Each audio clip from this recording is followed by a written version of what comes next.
بسم اللہ الرحمن الرحیم۔ السلام علیکم ورحمۃ اللہ وبرکاتہ۔ دوستو، مجھے اندازہ نہیں تھا کہ یہ تصویر اتنی کمال کی ہوگی، اتنی کمال کی ہے کہ جب بھی اس کو پڑھنا شروع کرتے ہیں تو سارے کے سارے کام خود بخود ہونا شروع ہو جاتے ہیں۔ کوئی بھی ایسا کام جس میں مشکل ہوتی ہے وہ آسانی میں بدل جاتی ہے۔ آج میری بات پر یقین کر کے خود یہ تصویر پڑھ کر دیکھ لو۔ میں پورے یقین اور پورے بھروسے کے ساتھ کہتا ہوں، اللہ کی ذات پر پورا توکل رکھ کے کہتا ہوں کہ یہ تسبیح آپ کو مایوس نہیں کرے گی۔ اس تسبیح کا اثر میں نے دیکھا ہے کہ جو بندے کو حیران کر دیتا ہے، بندے کو پریشان کر دیتا ہے کہ آخر ایک مرتبہ پڑھتے ہی اس کے سارے کام خود بخود ہو گئے، ایک مرتبہ پڑھتے ہی اس کی حاجتیں پوری ہو گئیں، اس کی مرادیں پوری ہو گئیں۔ آج میرے وہ بھائی، میری بہنیں جو اپنے روزمرہ کے اخراجات کی وجہ سے پریشان ہیں، دن بہ دن اخراجات بڑھتے جا رہے ہیں، خرچہ بڑھتا جا رہا ہے، کم پیسوں سے گزارا ہی نہیں ہو رہا۔ اگر خرچے گننے پر آئے تو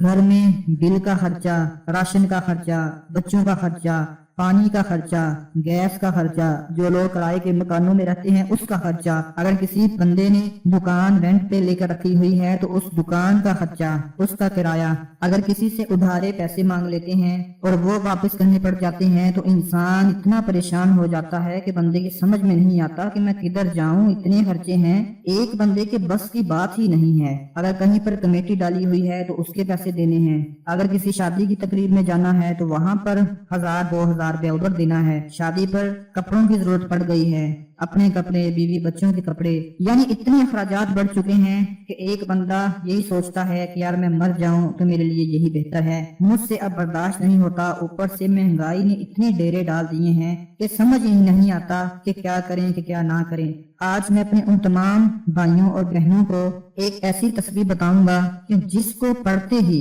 جیسے ہی آپ اس تسبیح کو پڑھ لیں گے، دنیا جہان کا جتنا بھی مشکل کام ہوگا وہ آسانی میں بدل جائے گا، دنیا جہان کی جتنی بھی بڑی سے بڑی حاجت مراد ہوگی وہ پوری ہو جائے گی۔ اللہ پاک قرآن پاک میں ارشاد فرماتا ہے کہ انسان کو وہی کچھ ملتا ہے جس کی وہ کوشش کرتا ہے۔ اللہ نے کسی بھی انسان کو بیکار پیدا نہیں کیا۔ اپنی خوبیوں سے، اپنے ٹیلنٹ سے آگاہی حاصل کیجیے اور اس بات پر بھی غور کریں کہ آپ اپنے اعمالوں کے خود ذمہ دار ہوں گے۔ دنیا میں تقریباً ہر بندہ کامیابی کی خواہش رکھتا ہے کہ مجھے اچھا گھر مل جائے، اچھی گاڑی مل جائے، اچھی جگہ نوکری مل جائے، میرا کاروبار صحیح ہو جائے اور میں کامیاب زندگی گزارنا شروع کر دوں۔ کسی کے نزدیک مال و دولت حاصل کرنے کی کامیابی ہے، کسی کے نزدیک عزت شہرت حاصل کرنا کامیابی ہے، کوئی ذہنی سکون کی تلاش میں ہے، جس نے پیسہ دیکھ لیا، دولت دیکھ لی، گھر دیکھ لیا، گاڑیاں دیکھ لی، لیکن اس کو ذہنی سکون نہیں ہے، اطمینان قلب نہیں ہے، وہ اس میں کامیاب ہونا چاہتا ہے۔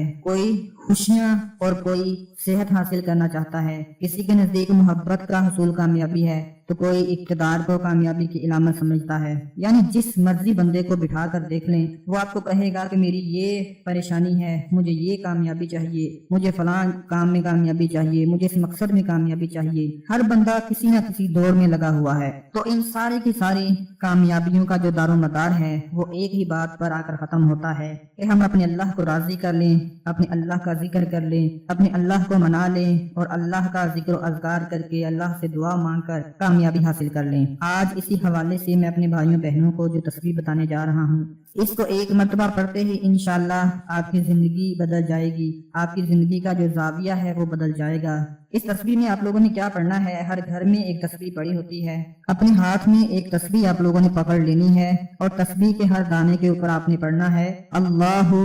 باطن اللہ الہادی، اللہ الباطن اللہ الہادی۔ تسبیح کے ہر ایک دانے کے اوپر جب آپ پڑھیں گے اللہ الباطن اللہ الہادی، جب یہ 2 دفعہ پڑھیں گے تو تسبیح کے ایک دانے پر شمار ہوگا۔ مثال کے طور پر آپ نے تسبیح اپنے ہاتھ میں پکڑی اور آپ نے پہلے دانے پر پڑھا اللہ الباطن اللہ الہادی، تو یہ ایک دانے پر ہو گیا۔ پھر دوسرے دانے پر اللہ الباطن اللہ الہادی، پھر یہ دوسرے دانے پر ہو گیا۔ اسی طرح تیسرا دانہ، چوتھا دانہ، 5واں دانہ، جیسے جیسے آپ پڑھتے جائیں اور تسبیح کے ہر دانے پر انگلی رکھ کر تسبیح کو پھیرتے جائیں تو انشاءاللہ یہ تسبیح پوری ہوتے ہی جیسے ہی آپ اپنی کسی بھی مقصد کے لیے، کسی بھی حاجت کے لیے، کوئی دنیا کا ایسا کام جس نے آپ کو کھپا کر رکھ دیا ہے، جس نے آپ کو پریشان کر کے رکھ دیا ہے کہ میرا یہ کام نہیں ہو رہا، مجھے اس کام میں کامیابی کیوں نہیں مل رہی، میں بار بار کوشش کرتا ہوں مجھے اس میں ناکامی ہو جاتی ہے،